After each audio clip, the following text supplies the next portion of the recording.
नमस्कार मित्रांनो, मी राजेश माने। मित्रांनो, आता आपण आलेलो आहोत बालगंधर्व रंगमंदिरामध्ये। बालगंधर्व परिवार आणि बालगंधर्व रंगमंदिर यांचा 95वा वर्धापन दिवस आज या ठिकाणी साजरा करण्यात येत आहे। 26 जून ते 28 जून या 3 दिवसाचा हा संपूर्ण सोहळा आयोजित करण्यात आलेला आहे। यामध्ये उद्घाटन समारंभ आहे, जीवनगौरव पुरस्कार देण्यात येणार आहेत। आशाताई काळे यांना हा पुरस्कार देण्यात येणार आहे। त्याच हा पुरस्कार जो आहे आपले महाराष्ट्राचे उद्योगमंत्री उदय सामंत यांच्या हस्ते हा पुरस्कार दिला जाणार आहे। त्याच नंतर समारोपाचा जो कार्यक्रम आहे, सांगता समारंभाचा कार्यक्रम आहे, या कार्यक्रमाला पालकमंत्री चंद्रकांत दादा पाटील उपस्थित राहणार आहेत आणि या कार्यक्रमाचे आयोजक मेघराज राजे भोसले आहेत। 3 दिवस विविध कार्यक्रम या ठिकाणी आहेत। यामध्ये आपल्याला महिलांसाठी लावणी असेल, मंगळागौर असेल, भारुडा असेल, त्याचप्रमाणे चर्चासत्र आहे। अशा विविध कार्यक्रमांनी हा जो महोत्सव आहे सजलेला आहे। या महोत्सवाच्या उद्घाटनाला आता आपण जाणार आहोत। सकाळच्या सत्रामध्ये आधी विविध कार्यक्रम आहेत, ते झाल्यानंतर 4 वाजता या कार्यक्रमाचा जो उद्घाटन सोहळा आहे तो होणार आहे। आता आपण जाऊयात बालगंधर्व रंगमंदिरामध्ये।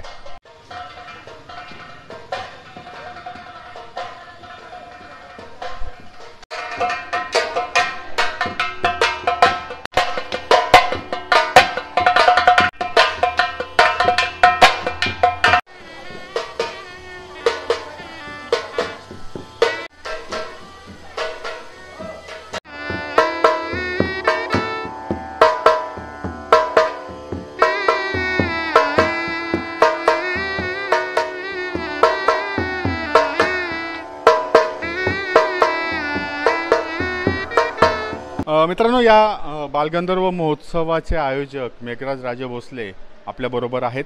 सर, या कार्यक्रमाचं आयोजन आणि याची रूपरेषा कशा पद्धतीची आहे? आज निश्चितच पुण्यातील आणि संपूर्ण महाराष्ट्रातील रंगभूमीवर कलाकारांसाठी आनंदाचा दिवस आहे की महाराष्ट्राचं लाडकं थिएटर आपण रंगमंदिर म्हणतो, बालगंधर्व रंगमंदिर, याचा 55वा वर्धापन दिन आहे आणि बालगंधर्व परिवारातर्फे हा 15वा वर्ष आहे। त्यात अतिशय दिमागदारपणे साजरा केला जाणार आहे। आता जस्ट माननीय आयुक्त साहेबांच्या हस्ते आणि बालगंधर्व यांचे सर्व वंशजांच्या हस्ते याचं पूजन करून सुरुवात होईल। 26, 27, 28 3 दिवस सर्व कला प्रकार पुणेकर रसिकांसाठी विनामूल्य दाखवले जाणार आहेत आणि जवळजवळ 3 दिवसात वेगवेगळ्या कला प्रकारातील 55 कलाकारांचा सत्कार या माध्यमातून होणार आहे। माननीय उदयजी सामंत साहेब उद्योगमंत्री, माननीय पालकमंत्री चंद्रकांत दादा पाटील, स्थानिक सर्व आमदार, नगरसेवक आणि अनेक सेलिब्रिटी या महोत्सवासाठी उपस्थित राहणार आहे। माननीय ज्येष्ठ अभिनेत्री आशा काळे यांना आज 4 वाजता जीवनगौरव पुरस्कार देऊन गौरवले जाणार आहे। निश्चितच शिल्पकला, चित्रकलापासून कलेतील सर्व प्रकार या निमित्ताने पुणेकरांना पाहायला मिळणार आहे। माझं आपल्या माध्यमातून एवढं आव्हान आहे की रसिकांनी या चांगल्या संगीत पर्वणीचा आस्वाद घ्यावा आणि सर्वांनी या कार्यक्रमाला जरूर यावं। मित्रांनो, हे होते या महोत्सवाचे आयोजक आणि चित्रपट महामंडळाचे अध्यक्ष मेघराज राजे भोसले। सर, या कार्यक्रमाच्या निमित्तानं आपण वेळोवेळी भेटतच राहू आणि प्रेक्षकांना या संदर्भातली माहिती वेळोवेळी देत राहू। धन्यवाद। थँक्यू, धन्यवाद।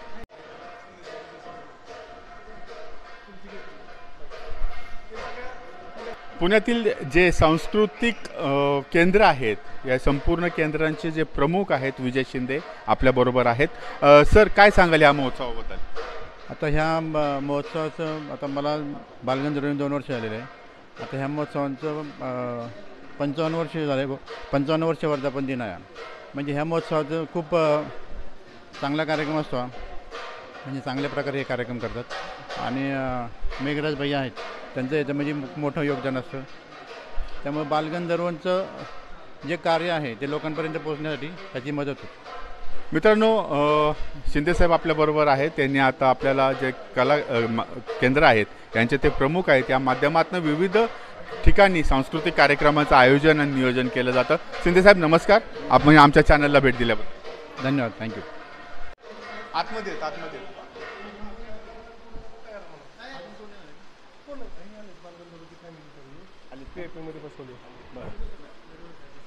मित्रांनो, आता आपण बालगंधर्व रंगमंदिरामध्ये आहोत आणि बालगंधर्व हे जर नाव आपल्याला सर्वांना माहिती आहे, त्या बालगंधर्वांच्या नाचून आपल्याबरोबर आहेत। आज आपण त्यांच्याशी चर्चा करणार आहोत। आज हा जो महोत्सव आहे 55 महोत्सव आहे जो बालगंधर्व रंगमंदिराच्या वर्धापन दिनानिमित्त हे केलेला आहे. बालगंधर्वांचं कार्य तुमच्यापर्यंत तुम्ही नाचून आहात, कसं सांगाल आणि कशा ह्या महोत्सवाकडे बघता तुम्ही? नमस्कार, मी अनुराधा राजहंस. पुलंचं एक फार सुंदर वाक्य आहे की महाराष्ट्राला 3 व्यक्तिमत्व अतिशय प्रिय आहेत: शिवाजी महाराज, टिळक आणि बालगंधर्व. त्या नटसम्राट बालगंधर्वांची मी नाचसून आहे. खरं म्हणजे याचा मला खूप अभिमान वाटतो आहे. असं आहे ना की तब्बल 4 तपं मराठी रसिकांच्या मनावर त्यांनी एखाद्या सम्राटासारखं राज्य केलं. आणि हे जे रंगमंदिर आहे, बालगंधर्व रंगमंदिर, त्याच्या भूमिपूजनाला बालगंधर्व उपस्थित होते. मला वाटतं असं रंगमंदिराचा एखादा वाढदिवस होणं, आणि तो सुद्धा ज्यांच्या नावाने हे रंगमंदिर आहे त्यांच्या जन्मदिवशीच हे सुरू झालेलं आहे. दुर्दैवाने असं म्हणतात की त्यावेळेस बालगंधर्व हयात नव्हते जेव्हा या रंगमंदिराचं उद्घाटन झालं त्यावेळेला. पण त्या रंगमंदिराचा वाढदिवस आज केला जातो. आणि असं आहे ना की गंधर्वांच्या काळात म्हटलं जाईल की पुण्यातील अत्यंत आनंदाचा दिवस कोणता, तर असं म्हणायचं त्या काळात की सकाळी श्रीखंडपुरीचं सुग्रास जेवण, दुपारी वामकुक्षी, संध्याकाळी दादांचं म्हणजे लोकमान्यांचं व्याख्यान आणि रात्री गंधर्वांचं नाटक. त्याच धर्तीवर म्हणायचं झालं तर आजचा दिवस हा खरोखरच खूप आनंदाचा आहे. जसं गदिमा म्हणून गेलेत की जशा जन्मती तेज घेऊन तारा, जसा मोर घेऊन येतो पिसारा, तसा येई घेऊन तसा येई घेऊन कंठात गाणे, असा बालगंधर्व आता न होणे. हे जरी खरं असलं तरी त्या बालगंधर्वांचा हा रंगमंदिराचा उत्सव एवढ्या मोठ्या प्रमाणात होतो आहे त्यावेळेला मला असं म्हणावंसं वाटतं आहे की सुधेसारखा स्वाद अमृताचा स्वाद सदैव एक मिनिट स्वाद अमृताची वाणी. हां, चालेल. लूक कुठे झाला पाहिजे म्हणजे इथेच आहे ना. चालेल.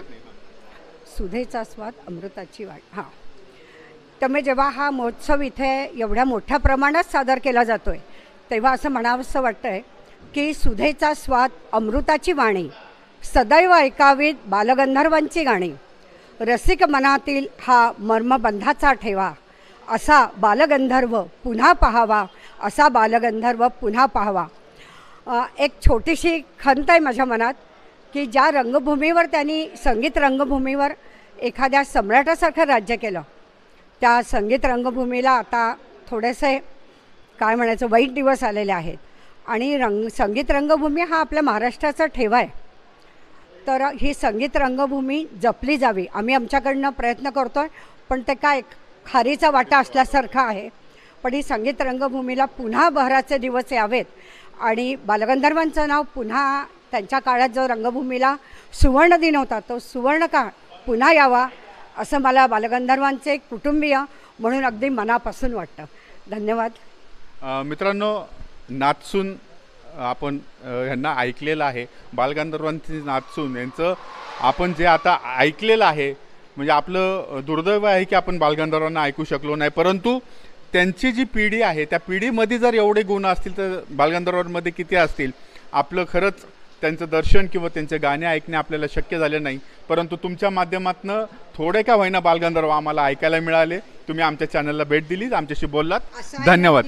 बालगंधर्वांवर इतकं प्रेम करणारी लोक होते, म्हणजे मला असं वाटतं की त्यांच्या कुटुंबियांवर सुद्धा आज लोक इतकी प्रेम करतात तर त्या काळात बालगंधर्वांवर किती करत असतील.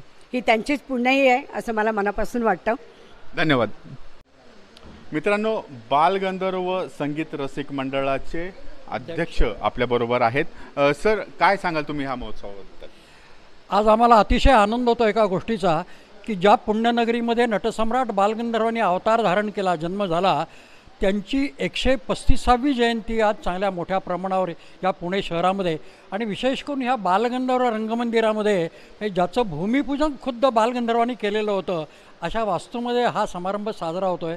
या गोष्टीबद्दल आम्हाला बालगंधर्व संगीत रसिक मंडळाच्या संपूर्ण कार्यकारिणीला अतिशय आनंद वाटतो.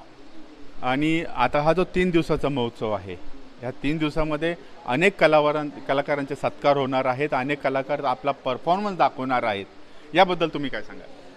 बालगंधर्व म्हणजे फार मोठे कलाकार, हिमालया एवढ्या उंचीचे, त्यामुळं कोणत्याही कलेचं कौतुक होणं याचा अर्थ बालगंधर्वांना श्रद्धांजली असं आम्ही मानतो. त्यामुळं सर्व क्षेत्रातल्या कलावंतांचा तुम्ही या ठिकाणी सन्मान करता आणि ही परंपरा गेली अनेक वर्ष चालू आहे हे आम्हाला माहिती आहे.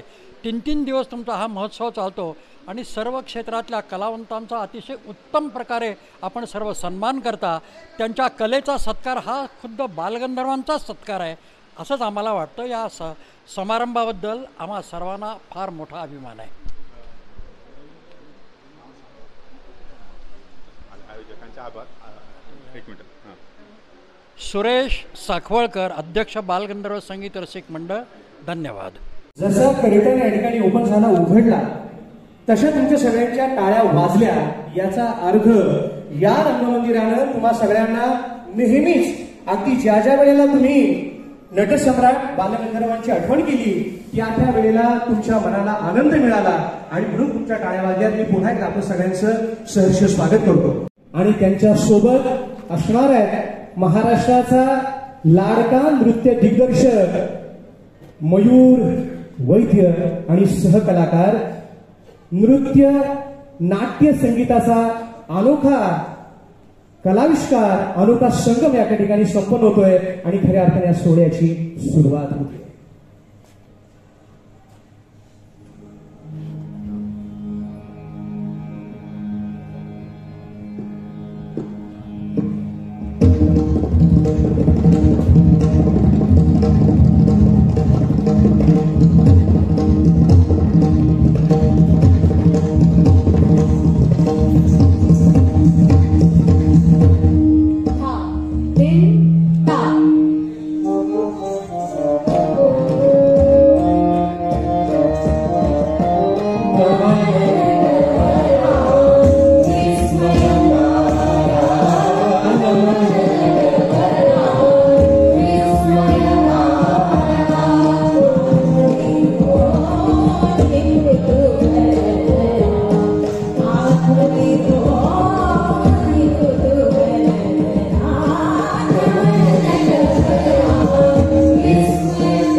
मित्रांनो, जगदीश खेबुडकरांची नात हरिद्रा आपल्याबरोबर आहे. आजच्या या बालगंधर्व महोत्सवासंदर्भात आपण तिच्याशी चर्चा करणार आहोत आणि या कार्यक्रमामध्ये तिनं जो नृत्य सादर केलेलं आहे त्याविषयी आपण तिच्याशी बोलणार आहोत.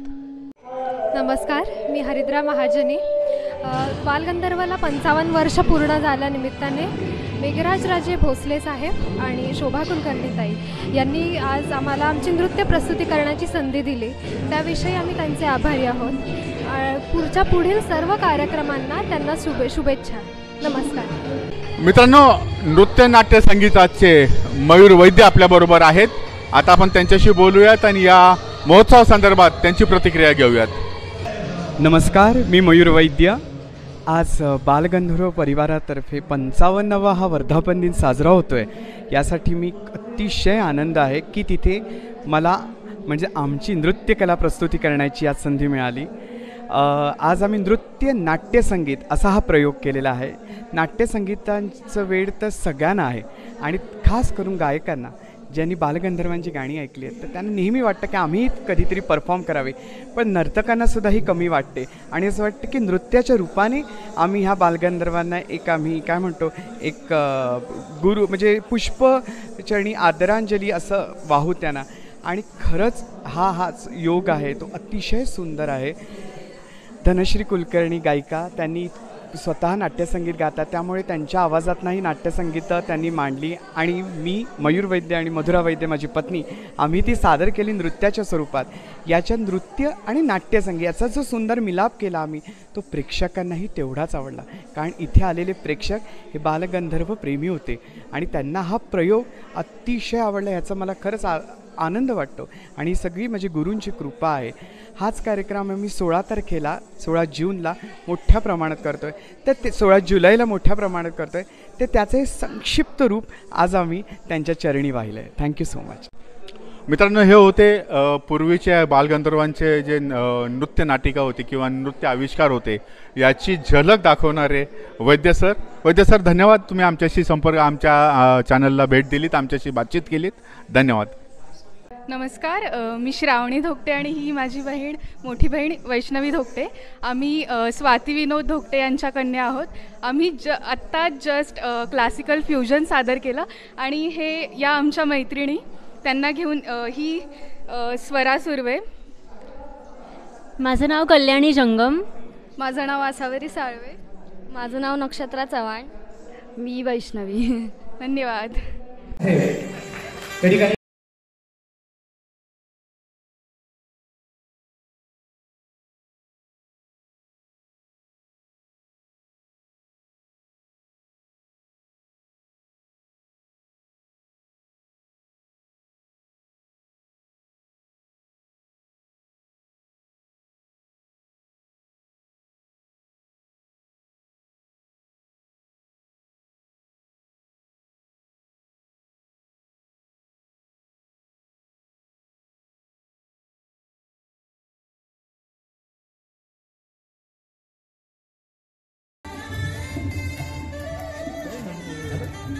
बालगंधर्व रंगमंदिराच्या 55व्या वर्धापन दिनाच्या निमित्तानं बालगंधर्व परिवाराच्या वतीनं अध्यक्ष आदरणीय मेघराज राजे भोसले आणि सर्व कार्यकर्त्यांच्या आपल्या सगळ्यांचं मनस्वी असं स्वागत आहे.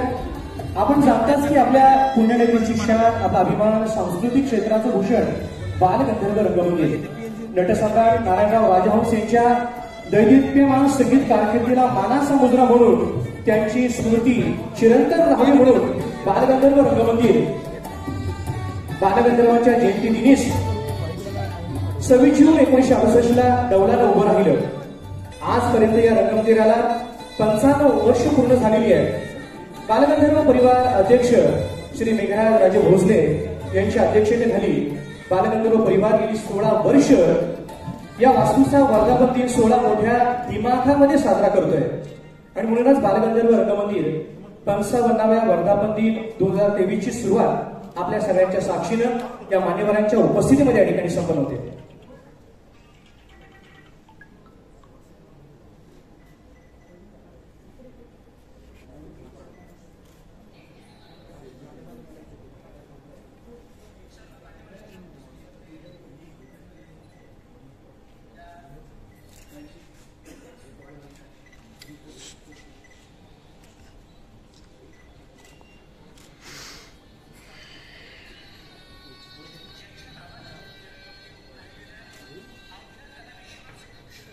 कोणी लावले बंद करावं.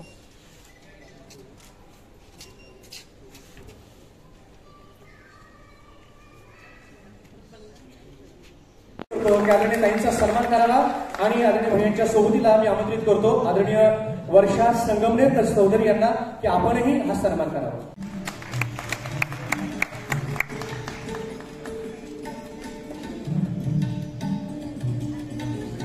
आज खरं तर आपलं प्रत्येकाचं भाग्य आहे की ज्या बालगंधर्वांनी आपल्या अभिनयानं आपल्या संगीत नाटकांनी अवघ्या विश्वाला व्यापून टाकलं त्याच घरातील एक नाव आज आपल्या सोबत साक्षात अनुराधाताई आपल्या सोबत आपले सासरे.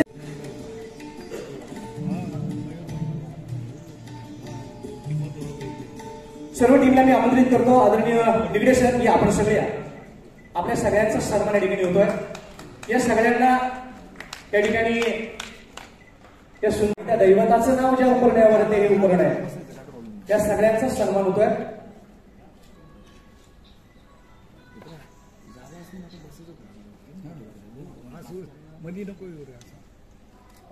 मागचे कॅमेरे आहेत ना.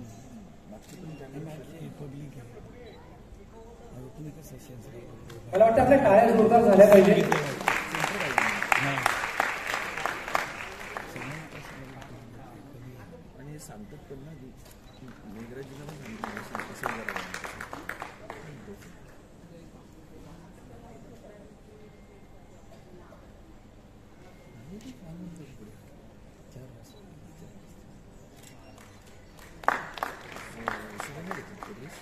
ठीक आहे, सर्वांना विनंती आपण थोडस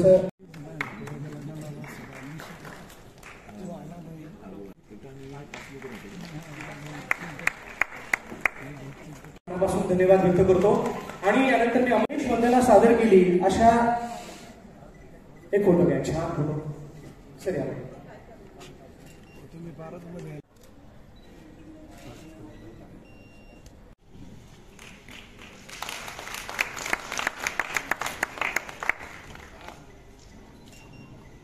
त्यांच्या परफॉर्मची सुरुवात जी झाली होती तुम्ही पाहिलं असेल की केबुडकरांनीच अष्टविनायक चित्रपटासाठी जे लिखाण केलं, जी गाणी लिहिली, त्या गाण्याची जी सुरुवात होती त्या सुरुवातीनं खरं तर तिनं बालगंधर्वांनाही अभिवादन केलं आणि आपल्या आजोबांना सुद्धा अभिवादन केलं.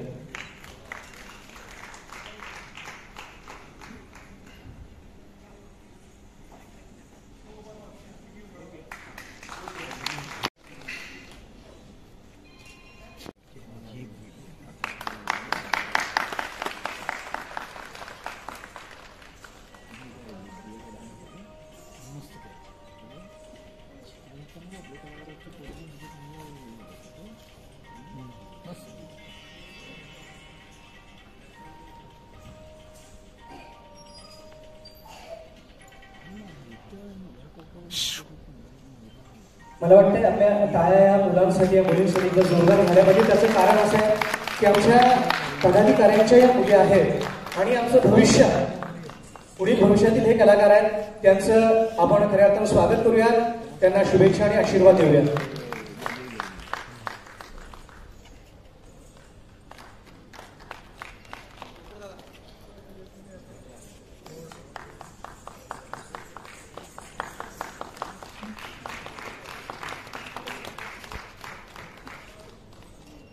मित्रांनो, या ठिकाणी आता बालगंधर्वाचा 55वा वर्धापन दिन या ठिकाणी साजरा केला जातो आणि या निमित्त आपल्याबरोबर शिल्पकार सुरेश राऊत आपल्याबरोबर आहेत.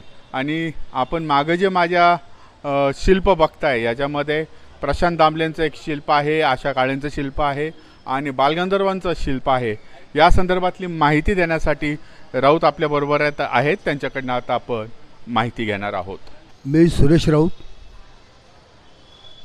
शिल्पकार सुरेश राऊत. मी लहानपणापासून शिल्पकलेची आवड असल्यामुळे शिल्प करत करत मी आज बरेचसे पुतळे घडवले आणि आता वर्धापन दिन 55 आणि पालवणीचा वाढदिवस या निमित्त आम्ही शिल्प करण्याचं पुण्यातील वर्ल्ड आर्टिस्ट डेव्हलपमेंट फेडरेशन आणि कलाकार संघटना, वर्ल्ड आर्टिस्ट डेव्हलपमेंट संघटना, कलाकार प्लाझा, कलाकार कट्टा अशा इतर सर्व कलाकारांनी पुण्यातील कलाकारांनी असं ठरवलं की आपण काहीतरी शिल्प घडावं आणि असे शिल्प आम्ही सर्वांनी मिळून असे सहकार्याने आम्ही शिल्प तयार केले. ह्या ठिकाणी आत्ता आशा काळे आहे, नंतर प्रशांत दामलेंचं केलेलं आहे आणि ह्याचा सर्वांनी लाभ घ्यावा अशी आमची सर्वांची इच्छा आहे. ठीक आहे. हे प्रशांत दामलेंचं शिल्प त्यांनी तयार केलेलं आहे. त्याचप्रमाणे हे जे शिल्प आहे हे आशा काळेंचं शिल्प आहे. बालगंधर्वांचं जे शिल्प आहे या ठिकाणी आपण बालगंधर्वांचं शिल्प बघतोय कशा पद्धतीने हे फुल फिगर शिल्प त्यांनी तयार केलेलं आहे.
Thank you.